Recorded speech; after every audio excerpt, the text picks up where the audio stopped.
现在民进党都是一直以两岸关系来打上的选战，好像这民生部分都比较没有管了，你怎么看？大家一起努力，好不好？好，谢谢，加油！谢谢。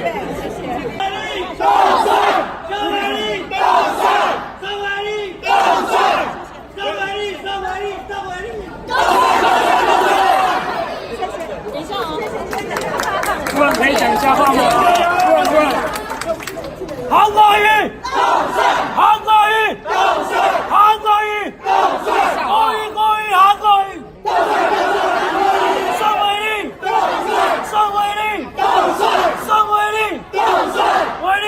宋伟立，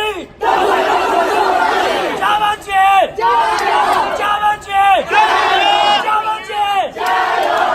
你啊！突然可以。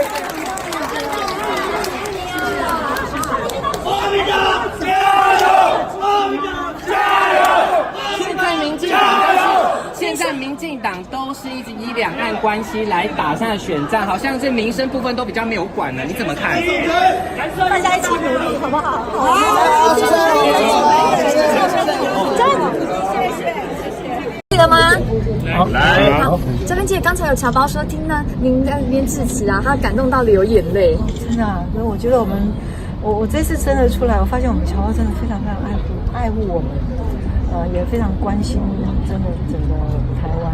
我真的非常谢谢他们，因为我听到很多侨胞他们都刻意到高雄来旅游，我们真正用行动来帮助高雄。那刚才又有一位大哥，昨天他有捐了3000块钱，要帮助我们高雄的双语教育。今天呢又捐了1500块美金，但是他也是希望这笔钱能够拿到高雄来帮助我们高雄的小孩。我真的非常的感激，非常真的，我只能说我很感动，也很感激。刚刚很多侨胞说啊，你很有第一夫人的风范啊！没有，我乡下长大的，真的，我从小种田，乡下长大的小孩，真的别笑，我种田种得很好的。学姐要不要这个让韩市长再任性一次？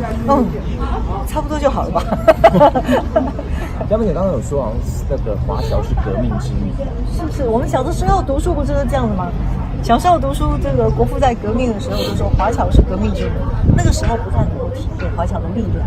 我们这次出来，真的感受到我们华侨对于我们自己国家的那种爱护，还有那种期待跟关心。我真的能够相信，所以这次看到我们的侨胞这种对我们的这种情感，非常感动。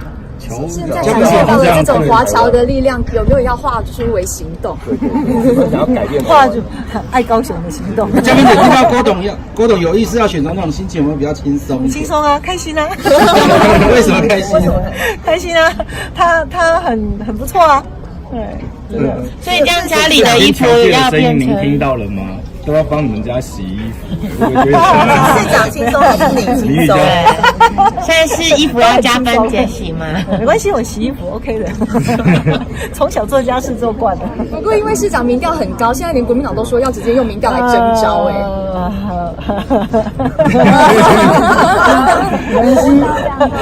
我带你们去吃面好了。韩冰说没有要戒这么久，没有想办法把戒出来这么久。韩冰说我们只是出来选市长。好了哈，那我就谢谢。不好意思，这边跟我借一下，谢谢。